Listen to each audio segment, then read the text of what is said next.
Captain Jake Morrison sat in his old chair on the bridge of the cargo ship Star Runner. He was drinking his morning coffee and reading reports about grain shipments to Mars. It was just another normal day in space. Jake had been flying cargo ships for 15 years. He knew every sound his ship made. He knew when something was wrong. Today felt different. Lisa Grant worked at the communication desk nearby. She was young and new to space work. This was only her 3rd month on the Star Runner. She liked the job because it was quiet and safe. Most days, they only talked to space traffic control or other cargo ships. The ship's alarm suddenly started, beeping. Lisa looked at her screen and saw something she had never seen before. A message was coming in from deep space. The computer was trying to translate it from an alien language. "Captain Morrison," Lisa called out. Her voice sounded nervous. "We have an incoming message. It's not from Earth or any human colony." Jake put down his coffee cup and walked over to Lisa's station. The other crew members heard the alarm too. Pete Davis, the chief engineer, came up from the engine room. Amy Foster, their navigator, stopped checking star charts. Sam Carter, the first mate, looked up from his cargo reports. The universal translator finished working. A strange musical voice came through the speakers. It sounded beautiful, but alien. Everyone on the bridge stopped what they were doing to listen. "Greetings, brave humans of Earth," the voice said. "We are the Zephyrian Collective. We have heard many stories about your great military power. Your warriors are famous across the galaxy. We need your help." Jake looked confused. He scratched his head and looked at his crew. They all had the same puzzled expression on their faces. The alien voice continued. "The evil Krillian Empire is attacking our worlds. They have destroyed many of our cities. Our people are dying. We know that only human warriors can stop them. We have heard that your battle fleets are the strongest in the galaxy." Pete Davis laughed quietly. "Battle fleets? We're carrying corn and soybeans to Mars." Amy Foster checked her navigation computer. "Captain, they're sending us coordinates for a meeting point. It's 3 days away at maximum speed." The alien message kept playing. "We can pay you well for your military services. The Zephyrian Council has approved a payment of 50 million galactic credits. Half will be transferred now as a sign of good faith." Sam Carter's eyes went wide. 50 million credits? That's more money than our ship is worth. Jake thought about their situation. The Star Runner was an old cargo ship. It had no weapons except for some small mining lasers. The crew of 6 people had no military training. Jake had served in the Earth Defense Force for 2 years when he was young, but that was just basic training. He had never seen real combat. Lisa's computer started beeping again. "Captain, they just transferred 25 million credits to our account. The money is real." The alien voice finished its message. "Please meet our representatives at the coordinates we have sent. Time is running out. Our worlds are in great danger. We trust in the legendary courage of human warriors. End transmission." The bridge became very quiet. Everyone stared at each other. Finally, Pete Davis spoke up. "They think we're soldiers," he said. "They think Earth has some kind of space army." Amy Foster pulled up Earth's real military information on her screen. "Look at this. Earth has 12 patrol ships. Most of them are used for asteroid mining protection. There's 3 defense stations around Earth and 2 around Mars. That's not exactly a galactic empire." Sam Carter was still looking at the credit transfer. "But they paid us 25 million credits. That's more money than any of us will see in our lifetime." Jake walked back to his captain's chair. He thought about his options. They could ignore the message and continue to Mars with their grain shipment. They would make their usual small profit and return to Earth. Life would go on as normal. But 25 million credits was life-changing money. His crew worked hard for low pay. Lisa was trying to save money for college. Pete had a sick wife on Earth who needed expensive medical treatment. Amy wanted to buy her own ship someday. Sam had 3 children to support. Jake also thought about the aliens who had sent the message. They sounded desperate. Their worlds were being attacked. People were dying. They had asked for help because they believed humans were strong enough to save them. "What do you think, crew?" Jake asked. These aliens made a big mistake. They think we're military heroes, but they need help, and they're willing to pay for it. Lisa looked worried. Captain, we don't know anything about fighting in space battles. We're just cargo haulers. Pete Davis nodded. She's right. We could get ourselves killed. Or worse, we could get innocent aliens killed because we pretend to be something we're not. Amy Foster had a different opinion. But maybe we can help them somehow. Humans are good at solving problems. Maybe we don't need big weapons to make a difference. Sam Carter was practical. The money would change all our lives. We could quit this job and do whatever we want. Pete, you could pay for your wife's treatment. Jake made his decision. He had always been a risk taker. That's why he became a space captain instead of staying on Earth with a safe job. We're going to that meeting, he announced. But I want everyone to understand something. We're not going to lie to these aliens. We'll tell them the truth about who we are. If they still want our help after that, we'll figure out how to give it to them. Lisa programmed the coordinates into the navigation system. Course set for the rendezvous point, Captain. Amy Foster calculated their travel time. We'll arrive in 72 hours at maximum speed. Pete Davis went back to the engine room to prepare for the long journey. I'll make sure the engines are running at peak efficiency. Sam Carter secured the cargo hold. The grain can wait. This is more important. As the Star Runner changed course and accelerated toward deep space, Jake wondered what they would find. At the meeting point, he wondered if they were making the biggest mistake of their lives. But he also wondered if maybe, just maybe, they were about to discover what humans were really capable of when pushed to their limits. The alien transmission had been a mistake, but sometimes mistakes lead to the most interesting adventures. Jake, Morrison and his crew were about to find out just how interesting their lives could become. 3 days later, the Star Runner arrived at the meeting coordinates. Jake Morrison stood on his bridge and looked out at the most amazing sight he had ever seen. Dozens of alien spaceships filled the space around them. The ships were beautiful and strange, unlike anything humans had ever built. There were long silver ships that looked like stretched teardrops. These belonged to the Zephyrians who had sent the first message. Other ships were huge and square, made of dark metal with bright blue lights. Amy Foster said these were Thorgan battle cruisers. There were also crystal ships that seemed to be made of pure light. These came from a species called the Etherians. Lisa Grant counted 37 alien ships in total. Captain, each one of these ships is bigger than our entire cargo hold. Pete Davis was studying the energy readings from his engineering station. Their power systems are incredible. One of those ships has more energy than all of Earth's power plants combined. A hologram suddenly appeared on their bridge. It showed a tall alien with blue skin and 6 arms. He was wearing what looked like a military uniform covered in medals and symbols. His face was kind but serious. "Greetings, War Leader Morrison," the alien said. "I am Admiral Veltar of the Zephyrian Defense Force. We have assembled our coalition fleet as you requested. All ships await your orders." Jake felt his stomach drop.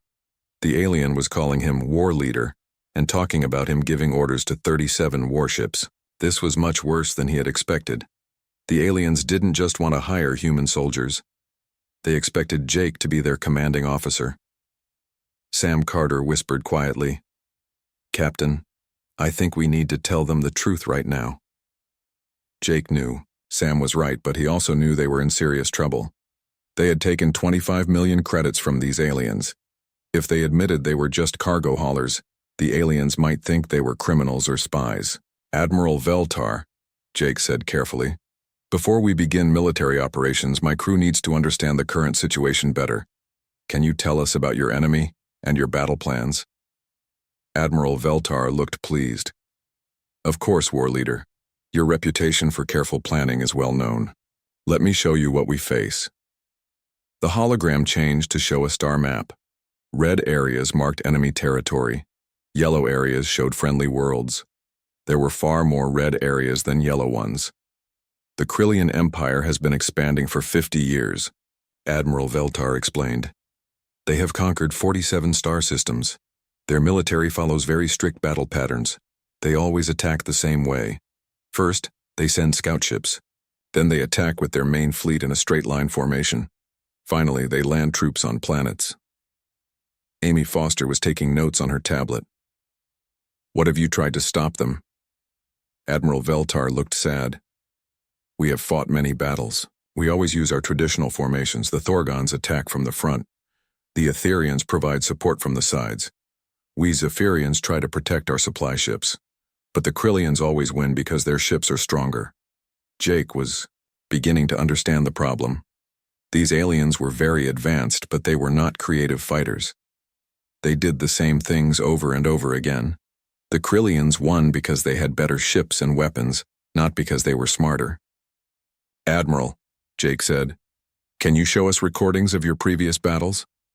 For the next 6 hours, Jake and his crew watched alien battle recordings. They saw the same patterns repeated in every fight. The aliens always fought the same way. They never tried new tactics or unexpected strategies. Lisa Grant noticed something important. Captain, look at this. The Krillian ships always group together in the center of their formation. Their command ship is always in the middle. Pete Davis was studying the technical data. Their ships are powerful, but they're not very fast. It takes them a long time to change direction. Amy Foster had been plotting the battle movements on her navigation computer. They always retreat to the same type of location. They look for asteroid fields or nebulae to hide in. Sam Carter found something interesting in the supply reports. The Krillians always attack after they've built up huge supply bases. They never take risks or fight when they're not completely ready. Jake realized that his crew was doing something the aliens had never done. They were looking for patterns and weaknesses in their enemy. The aliens just accepted that the Krillians were stronger and tried to fight them head-on. Admiral Veltar, Jake said, I want to make some changes to your fleet organization. But first, I need to know if your ship captains are willing to try new tactics. Admiral Veltar looked excited. Of course, War Leader Morrison. We have heard that human military tactics are very different from ours. We are eager to learn. Jake made a decision. He would not lie to these aliens about being a military expert, but he would help them think about their problem in new ways. My crew and I will need to work with your ship captains individually, Jake said. We want to understand how each species fights and what their ships can do. Then we can develop new strategies. Over the next week, Jake and his crew worked with the alien captains. Lisa Grant helped them organize their supply lines more efficiently. She had learned logistics from managing cargo shipments. Pete Davis showed them how to modify their ship systems for better performance. Amy Foster taught them new ways to move their ships through space. Sam Carter was particularly helpful. He had served in Earth's military before becoming a cargo handler. He taught the aliens how to make quick repairs during battle and how to adapt when their equipment broke down. The aliens were amazed by human creativity. Jake's crew thought of solutions that had never occurred to the aliens. They suggested using small ships to confuse enemies. They recommended attacking from unexpected directions. They showed how different alien species could work together instead of fighting separately. After 1 week of training, Admiral Veltar called Jake to his flagship for a meeting. War Leader Morrison, he said, your methods are very strange to us, but our crews are more confident than they have been in years. We are ready to fight the Krillians again. Jake looked at the star map showing enemy movements. Admiral, long-range sensors show a Krillian fleet approaching. 60 ships led by their largest dreadnought. They'll be here in 2 days. Admiral Veltar nodded seriously. This will be our greatest test. If we lose this battle, 3 more worlds will fall to the Krillians. Jake felt the weight of responsibility on his shoulders. Millions of alien lives depended on the plans he was making. But he also felt something else. For the first time in his life, he was doing something truly important. Then we better make sure we win, Jake said. 2 days later, the Krillian fleet arrived exactly as Jake had predicted. 60 enemy ships came out of hyperspace in perfect formation. At the center was their massive command ship, a dreadnought called the Dark Thunder. It was 3 times larger than any ship in the Coalition fleet. Jake stood on the bridge of the Star Runner, which was now serving as the command center for the entire Allied fleet. He felt nervous but tried not to show it. Around him, his crew worked at their stations. Lisa Grant coordinated communications with all 37 Allied ships. Amy Foster tracked ship movements on her navigation screen. Pete Davis monitored the power systems of every ship in their fleet. Sam Carter kept watch on damage reports and repair status. The enemy commander sent the usual message. Admiral Krextha of the Krillian Empire appeared as a hologram on Jake's bridge. He was a large, gray-skinned alien with 4 arms and sharp teeth. His voice was deep and threatening. "Coalition fleet, you are outgunned and outnumbered," Admiral Krextha said. "Surrender now and your crews will be treated fairly. Resist and you will all be destroyed." Jake had studied recordings of previous battles. The Krillians always sent this same message. They always expected their enemies to either surrender or attack directly. They were not prepared for anything different. "All ships, this is Morrison," Jake said into his communicator. "Begin Phase 1 of our battle plan." The Coalition fleet suddenly scattered in all directions. Some ships flew toward nearby asteroids, others headed for the outer edge of the star system. A few ships seemed to be running away completely. To the Krillians, it looked like the Allied fleet was falling apart in panic. Admiral Krextha laughed when he saw this. "They run like frightened children. All ships pursue and destroy them. Let none escape." This was exactly what Jake had hoped for. The Krillian ships broke their tight formation and chased after different groups of Coalition ships. The enemy fleet spread out across a huge area of space. "Phase 2, execute now," Jake ordered. Amy Foster had spent days planning the ship movements for this moment. The scattered Coalition ships were not really running away. They were moving to specific positions that she had calculated very carefully. When Jake gave the order, all the Allied ships suddenly changed direction. The Zephyrian ships came up from below the Krillian formation. The Thorgon cruisers attacked from the left side. The Etherian crystal ships struck from the right. But the most important part of the plan was what happened next. "Lisa, send the signal to Captain Torres," Jake said. Captain Maria Torres commanded a small group of Zephyrian scout ships. Her job was the most dangerous part of the plan. While the main battle was happening, she led her 5 ships in a direct attack on the Dark Thunder. The Krillian dreadnought was protected by smaller escort ships, but most of them had been sent to chase the scattered Coalition forces. Only 3 Krillian ships remained to guard their command vessel. "Scout Group Alpha, begin attack run," Captain Torres reported. "We're going straight for their command ship." Jake watched on his screen as the 5 small scout ships raced toward the massive dreadnought. The Krillian escort ships tried to stop them, but Pete Davis had made modifications to the scout ships' engines. They were much faster than the Krillians expected. "Direct hit on Dark Thunder's communication array," Torres reported. "They're having trouble coordinating their fleet." This was the key to Jake's strategy. He had realized that the Krillians depended on tight coordination from their command ship. If they couldn't communicate properly, their whole battle plan would fall apart. The main Krillian fleet was now scattered across the battlefield, chasing individual Coalition ships. But Jake's forces were working together in small groups, supporting each other and attacking weak spots in the enemy formation. "All ships begin Phase 3, Jake announced. Now came the most dangerous part of the battle. The Coalition ships stopped running and started fighting back, but they didn't attack the way the Krillians expected. Instead of big ship-to-ship battles, they used hit-and-run tactics.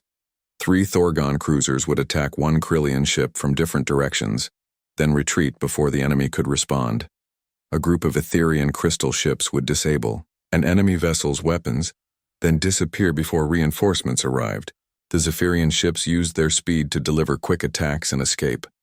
Admiral Krextha tried to reorganize his fleet, but his communications were still damaged.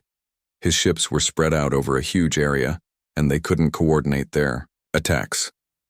Some Krillian captains tried to return to help the command ship. Others continued chasing Coalition vessels. The enemy fleet was confused and disorganized. Jake saw his opportunity. "Sam, signal all ships. Execute final phase." The Coalition fleet came together for one coordinated attack. All 37 ships focused their fire on the Dark Thunder. The massive dreadnought was powerful, but it couldn't fight that many enemies at once. "Enemy command ship is losing power," Pete Davis reported. Their main weapons are offline. Life support systems failing on the Dark Thunder, Lisa Grant added. They're sending a distress signal. Jake made a decision that surprised everyone, including his own crew. Instead of destroying the helpless dreadnought, he opened a communication channel to Admiral Krextha. Admiral, your command ship is disabled. And your fleet is scattered, Jake said. But I'm not going to destroy you. Order your ships to retreat and no one else has to die today. Admiral Krextha looked shocked.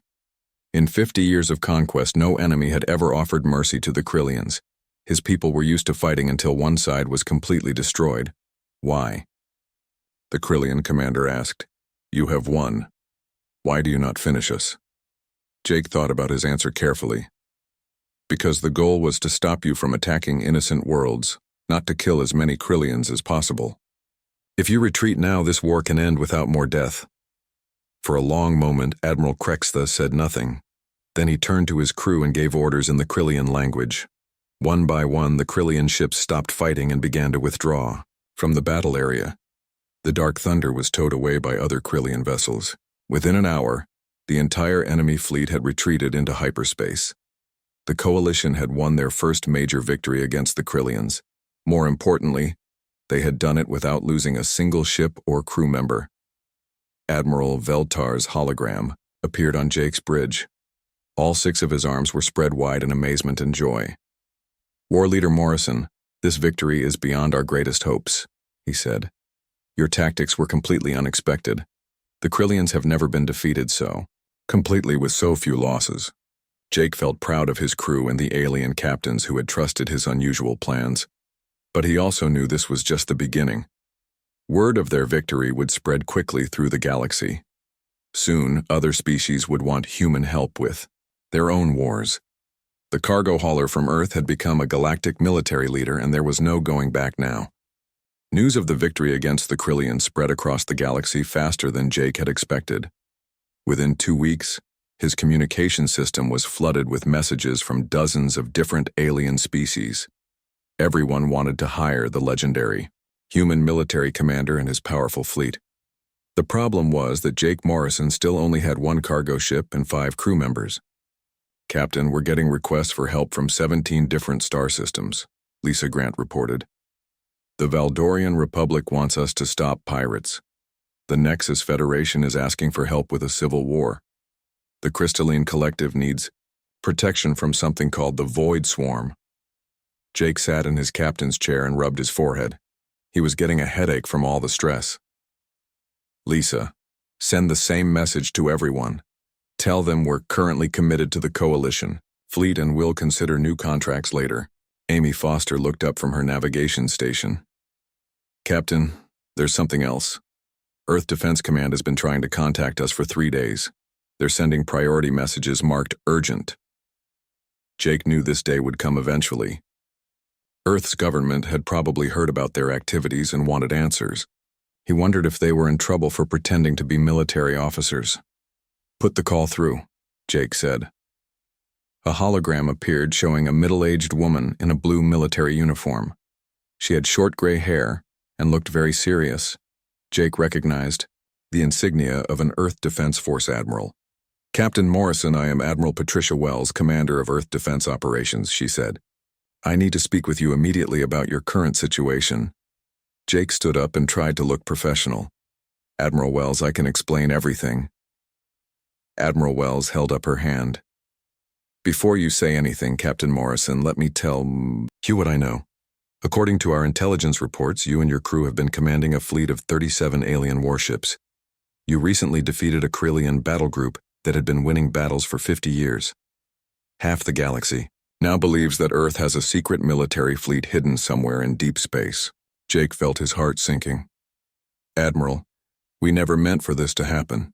The aliens contacted us by mistake. They thought we were military personnel. To Jake's surprise, Admiral Wells smiled. Captain Morrison, you're not in trouble. In fact, Earth's government wants to offer you and your crew full support. Jake looked confused. Support, Admiral? Admiral Wells nodded. Captain, what you've accomplished out there is remarkable. You've proven that human tactical thinking can make a real difference in galactic conflicts. The problem is that you're just 6 people trying to handle requests from dozens of star systems. Lisa Grant leaned forward. What are you suggesting, Admiral? Admiral Wells's expression became more serious. Earth Defense Command wants to create a new organization called the Human Strategic Advisory Corps. Captain Morrison, we want you to lead it. Jake was stunned. Admiral, I'm just a cargo ship captain. I don't know anything about running a military organization. Admiral Wells laughed. Captain, you just defeated the most feared military force in the galaxy using a cargo ship and 5 crew members. I think you've proven that you know more about military strategy than most people realize. The Admiral continued her explanation. We're sending 12 Earth Defense Force officers to join your operation. Captain Nick Barnes will command the destroyer Liberty. Dr. Rachel Kim will study alien psychology to help develop new tactics. Lieutenant Roy Jackson specializes in unconventional warfare. Amy Foster asked an important question. What about our current commitments to the Coalition fleet? Admiral Wells had thought about this too. The Coalition will become our first official client. Earth will provide training and strategic advice to any peaceful species that requests help. But we won't fight their wars for them. Instead, we'll teach them how to fight more effectively. Over the next month, everything changed for Jake and his crew. The destroyer Liberty arrived with its crew of 30 Earth military specialists. Captain Nick Barnes was a professional soldier with 15 years of experience. He was impressed by what Jake had accomplished with no formal training. Captain Morrison, I've studied your battle against the Krillians, Barnes said. Your tactics were brilliant. You used principles that we teach in advanced military academies, but you applied them in ways that no one had thought of before. Dr. Rachel Kim began working with the alien species to understand how they thought about warfare and conflict. She discovered that most alien cultures had very rigid ideas about military honor and proper fighting methods. This made them predictable to their enemies. Humans think differently, she explained to Jake. We're willing to break rules and try new approaches. That's why your strategies work so well against species that have been fighting the same way for centuries. Lieutenant Roy Jackson started training programs for alien officers. He taught them about guerrilla warfare, psychological operations, and adaptive tactics. The aliens were fascinated by human military concepts like deception, misdirection, and fighting dirty. The Human Strategic Advisory Corps quickly became famous throughout the galaxy. Species that had been losing wars for decades suddenly started winning battles after receiving human training. The key was not better weapons or stronger ships, but creative thinking and flexible strategies. Jake found himself appointed as director of Galactic Operations. His old cargo ship, the Star Runner, was retired and placed in the Earth Space Museum. He now commanded a small fleet of Earth ships and worked with military advisors from dozens of alien species. The most surprising development came 6 months later. Admiral Krextha of the Krillian Empire sent a message requesting a meeting. The same commander who had been defeated in Jake's first major battle wanted to discuss a peace treaty. Director? Morrison, Admiral Krextha said during their video conference. The Krillian Empire has reconsidered our expansion policies. Your mercy during our last battle showed us that there are alternatives to endless conquest. Jake was amazed. Admiral, are you saying the Krillians want to end their wars? Admiral Krextha nodded slowly. We have fought for 50 years using the same methods. We won battles through superior force, but we never considered that our enemies might learn to fight differently. Your humans have taught the galaxy new ways of thinking about conflict. The peace negotiations took 3 months, but eventually a treaty was signed. The Krillian Empire agreed to stop their expansion and return several conquered worlds to their original inhabitants. In exchange, human advisors would help the Krillians develop defensive strategies to protect their existing territory. Jake Morrison returned to Earth as a hero, but he chose to continue working with the Strategic Advisory Corps. His experiences had taught him that humans had something valuable to offer the galaxy, not superior weapons or technology, but creative thinking and the willingness to try new approaches to old problems. Lisa Grant became the head of interspecies communications. Pete Davis designed new ship modifications that were adopted by dozens of alien fleets. Amy Foster established the Galactic Navigation Academy. Sam Carter created the first cross-species military training program. The alien species had called for help expecting to hire a fleet of human warships. Instead, they got something much more valuable. Teachers who showed them that every problem has multiple solutions, and that sometimes the best answer is the one no one has tried before. Jake Morrison had started as a simple cargo hauler carrying grain to Mars.